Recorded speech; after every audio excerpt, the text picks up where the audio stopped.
हाम्रो सारा मित्रहरू हामी 12 डन्डाको लगत्तै 8 बैठक गर्नेछौँ, जो कि 12 डन्डा गर्दा हाम्रो छातीका र पाखुराको बलबलिस्ताको लागि हो भनेपछि हामी कम्मरदेखिका तलका खुट्टाका जाँघतिग्रा जङ बसेका लागि हाम्रो 8 बैठक काम गर्छ, जसका खुट्टाका नाडिया बलबलिस्ता होस् र खुट्टाका घुँडाका समस्याहरू दूर होस् भन्नका साथ हामी 8वटा बैठक गर्नेछौँ आज।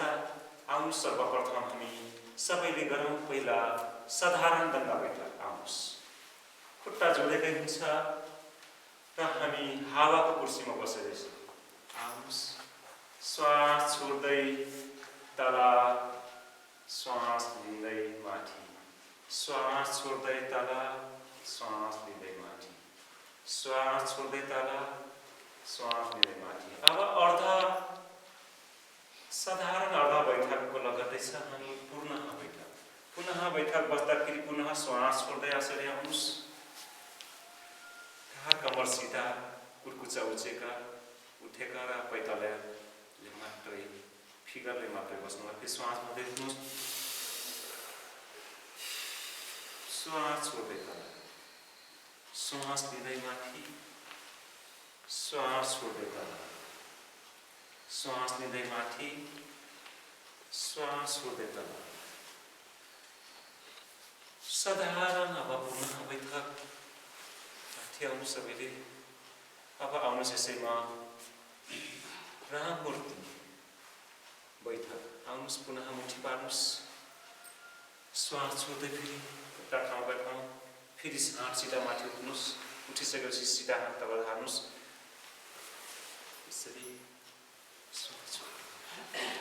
फेरि श्वास छोड्दै बस्नुहोस्। श्वास लिँदै माथि, श्वास छोड्दै तल, श्वास लिँदै माथि, श्वास छोड्दै तल, श्वास लिँदै माथि। अब आउनुहोस् हामी चौथोमा जानेछौँ। हामी पहलमान गर्दाखेरि कसरी गइन्छ त आउनुहोस्, आफ्नो स्थानमा हुनुहोस् र थोरै 4-6 इन्ची जति करस गर्नुहोस्। यसरी आउनुहोस्, 1 2 1 2 1 2 1 2 1 2। पहलमान खपमा जानुहोस्। अब यसैले आउनुहोस्, फेरि 1 2 3 4 5 1 2 3 4 5 1 2 3 4 5। यसरी ब्याकग्राउन्ड नै हुन्छ। आउनुहोस्, अब पहलमान क र ख भइसक्दा हामी हनुमानतर्फ लाग्नेछौँ। हनुमान हुँदाखेरि कम्मरमा हात गरेर पट्टाइनुहोस्। सिधा हात कुम बराबरको होस्। सुरुवात दायाँतिर जानुहोस् सबैले। श्वास छोड्दै तल, माथि। श्वासका माध्यमबाट यो केही आसन प्राणायाम र बैठक हुन्छ। अब पुनः बस्नुहोस् दायाँबाट। हात कमर सिधा, मेरो दण्ड सिधा। फेरि श्वास भरेर उठ्नुहोस्। श्वास पुनः छोडेर जति जान सक्नुहुन्छ यसैमा अलिक फास्ट सक्नेले फास्ट गरिदिनुहोस्। हनुमानको अब खमा आउनुहोस्। कम्मरमा हात मरक्क मर्किदिनुहोस् दायाँतर्फ। आकाशतर्फ खुट्टा जमिनमा छोएको हुन्न। फेरि बिचमा आउनुहोस्, फेरि फर्किनुहोस्, फेरि बिचमा आउनुहोस्। पुनः श्वास छोड्दै तल, श्वास भर्दै माथि, श्वास छोड्दै तल, श्वास भर्दै माथि, श्वास छोड्दै तल, श्वास भर्दै माथि, श्वास छोड्दै कुर्कुचा दिँदै पैताला दिँदै जस्तै सिधा हुन्छ। अब आउनुहोस्, हनुमान आउनुहोस्। पुनः हात यसरी बुढ़ी औला पूर्ण छुस चलो पवन पुत्र हनुमान की जय।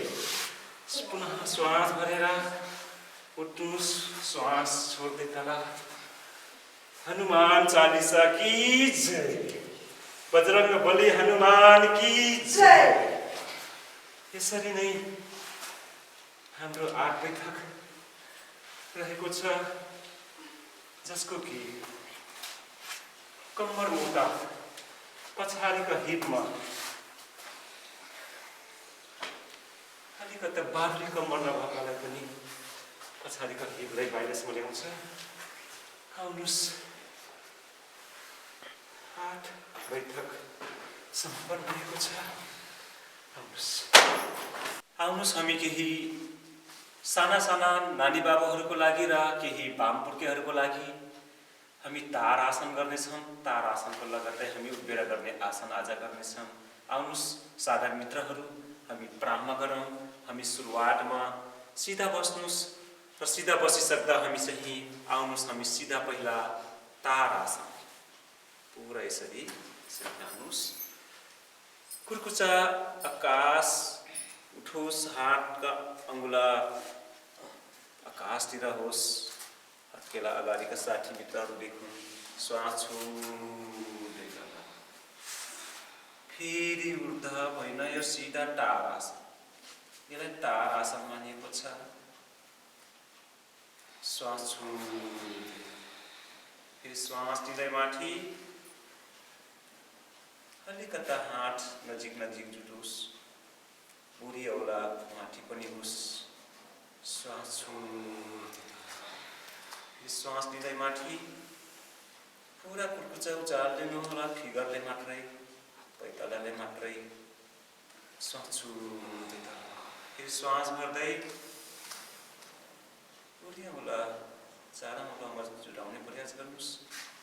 श्वास छोड्दै अब आउनुस्, तार आसनको अझै महान छ ऊर्ध्व तार आसन। हातलाई इन्टरलक गर्नुस् र शिरमा राख्नुस्। शिरमा राख्दा एकदमै श्वासको सामान्य हुन्छ र फेरि श्वास भर्दै यसरी हात आकाशतिर हत्केली फर्काइदिनुस्। श्वास भरेर श्वास सामान्य, श्वास छोड्दै फेरि श्वास भर्दै हाइट वृद्धिका लागि हो, साना साना नानी बाबुहरूको लागि र केही बामपुर्खेको लागि। आउनु श्वास भर्दै आकाशतिर होस्, जति तन्किन सक्नुहुन्छ तन्किनुहोस्। श्वास भर्दै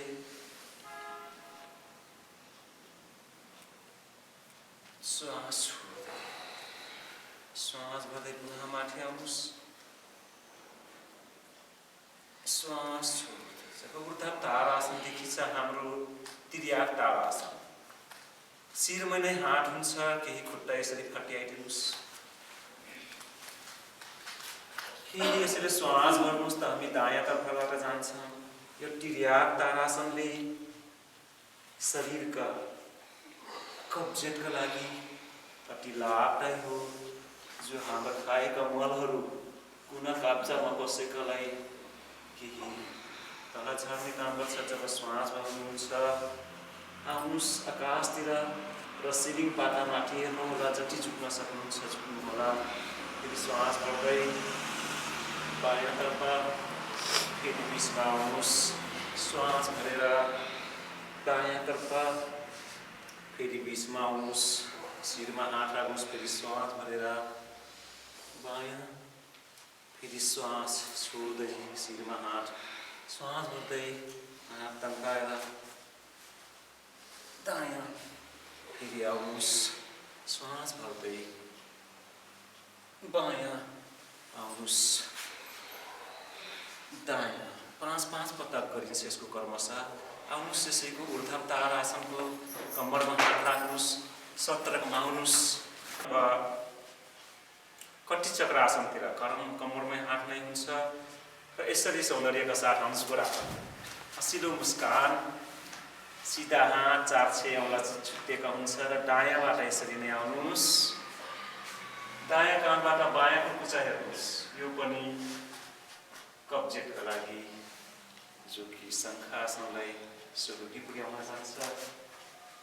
शङ्ख बेला हाम्रो कति उपयुक्त, कति चक्रासन, फेरि बिचमा अनुश्वास गर्दै फेरि श्वास गर्दै यो तन के को हो र अलिकता फटारेको हो। पुनः श्वास गरेर फेरि बिचमा श्वास गर्नुहोस्। बायाँतर्फबाट दायाँको टुच्चा हेर्नुहोस्, फेरि बिचमा आउनुहोस्, फेरि दायाँबाट यसलाई 5-5 पटक हामी गर्दैछौँ। फेरि बिचमा आउनुहोस्, फेरि बिचमा श्वास छोड्दै पुनः श्वास गर्दै बायाँकोबाट दायाँको टुच्चा, फेरि बिचमा आउनुहोस्, दायाँबाट जानुहोस्, बिचमा आउनुहोस्। अब यसैको क र ख छ। क त गर्नुभयो, अब खमा आउने यसै हात सिधा राख्नुहोस्, यसैमा यसलाई राख्नुहोस्, यो लुकाइदिनुहोस्। जहिले पनि यसरी आउनुहोस्, सेम समान्तरतै छ, हात मात्रै फरक छ। आउनुहोस्, श्वासको विधि त्यही हुने हो। यसलाई पनि 5-5 पटक गर्नु। कति चक्रासनको ख अथवा 1-2 जति सक्नुहुन्छ मुखबाट उच्चारण प्रयास गर्नुहोला।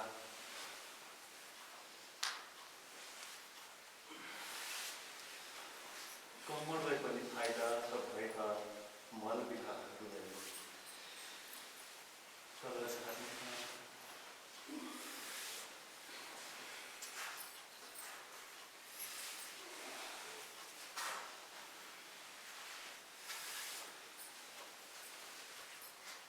कति चक्रासनको खबाट नै आउनुहोस्। अब हामी सतर्क आउनुहोस्, कम्मरमै नै हात राखेर यसरी आउनुहोस् कि खुट्टा झुक्दै जानुहोस्। कति चक्रासन पछि हामी गर्नेछौँ ध्रुवासन। ध्रुवासन दायाँ खुट्टाबाट हाम्रो सुरुवात हुन्छ। जहिले पनि यो खुट्टा तिग्रामा चपक्क बसाल्नु होला। चपक्क बसालिसक्दा हामी नमस्कारको मुद्रामा आउनुहोस्। त्यसपछि सिधा सूर्यतर्फ आकाशतिर अथवा छतको सिलिङमाथि सिलिङतर्फ पुरा कानमा टच गरिदिनु होला। श्वास छोड्दै यसरी आउनुहोस् बिस्तारै। फेरि आउनु, हामी यसलाई 3-3 पटक गर्नेछौँ। आउनुहोस्, ध्रुवासन जसको मन चञ्चलन नहोस्। केही आसन प्राणायाम गर्दा एकतिर युक्त एकतिर ध्यान त्यस्तो नहोस् भन्नका साथ यो ध्रुवासन 2 मिनेटको रिसर्च गरेको हो। आउनुहोस्, 3 बार गर्नेछौँ ध्रुवासन। जहिले पनि श्वासका मात्रा मिलाउनु होला। यसरी राख्नुभयो, श्वास यसरी नमस्कार गर्नु सामान्य हुन्छ। अनि पुनः श्वास भरेर सिधा तन्किनुहोस्।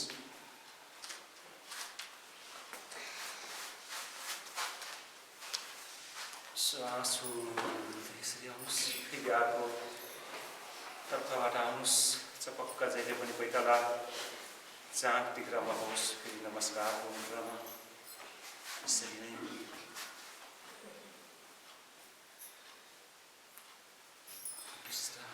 फेरि अर्को तर्फबाट 3 पटक पुर्याउनेछ।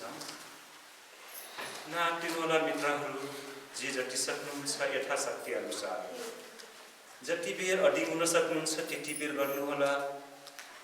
तपाईहरूको शरीरलाई पुरा यातना नदिनुहोला। यथाशक्ति अनुसारको अभ्यास गर्नुहोला। आउनुहोस्, अब एकपल्ट अभियताबाट आउनुहोस्। ध्रुवासन मन चञ्चलन नहोस्, एकदमै स्थिर र शिथिल होस् भन्नका साथ होस्। अब यसैको लगत्तै छ हाम्रो जसको यो पछाडिका भागका पाटाहरू अति दुखाइ हुन्छ, त्यसका लागि छ हाम्रो हस्तपाद गुष्टानासन, उभिएर गर्ने आसन पनि हो। आउनुहोस्, विपरीत हात विपरीत खुट्टा। सुरुवात तपाईँहरू यसरी कम्मरमा हात राख्नुहोस्। दायाँ खुट्टा यसरी चाल्नुहोस् त, बायाँ हात र दायाँ खुट्टाको बुढी औँलालाई यसरी नै आउनुहोस्। हस्तापाठ भुस्तान आसन। यो खुट्टा अधिक दुखाइको लागि, पछाडिका नसा घुँडामा चिपेको लागि, त्यसको लागि लाभदायक हुन्छ। मित्रहरू, यसलाई ध्यानपूर्वक सुनेर अभ्यास गर्नुहोला। आउनुहोस् आत्मतर्फ विपरीत हात र विपरीत खुट्टा हुन्छ। हस्तापाठ भुस्तान आसन। जहिले पनि कम्मर सिधा, तलको खुट्टा पनि सिधा, जति खुट्टा हातमा हुन्छ कम्मरको बराबर, धेरै माथि हुँदैन। फेरि आउनुहोस् आत्मतर्फबाट। निराश नहुनुहोला। कहिले जहिले पनि मुस्कुराउनुहोस्, स्वस्थ रहनुहोस्, व्यस्त रहनुहोस्, जहाँ रहनुहोस् सुखी रहनुहोस्। हामीका साथ युगका भाव बोकेका छौँ हामी मित्रहरू। जे जति सक्नुहुन्छ हस्तापाठ भुस्तानसँगै तन्काउने प्रयास गर्नुहोला। धेरै तनाव नलिनुहोस्, धेरै याद नलिनुहोस्। यथाशक्ति अनुसारको हस्तापाठ भुस्तानासन।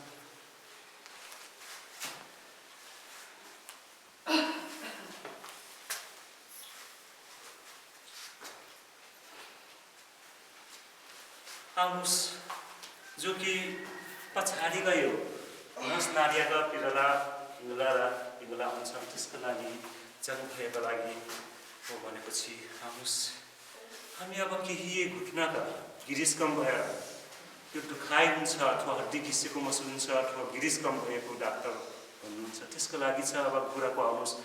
जहिले पनि घुँडामा हात राख्नुहोस्। श्वास सामान्य जब यसरी झुक्नुहुन्छ श्वास छोड्नुहोस्, यसरी जाँदा श्वास लिनुहोस्। जहिले पनि झुक्दा श्वास छोड्नुहोस्, तन्किँदा श्वास भन्नुहोस्। यसलाई पनि 5-5 पटक बिस्तारै। यसैले अब गोलो गोलो गिरिटिङ गराइन्छ है। खुट्टा दुईटै घुँडा गोलीबाट मिलेका 1 2 3 4 5 गयो भने फेरि विपरीत पनि उल्टा 1 2 3 4 5 भइसक्दा हल्का खुट्टा फटाइदिनुहोस् 1-2 फिट जति।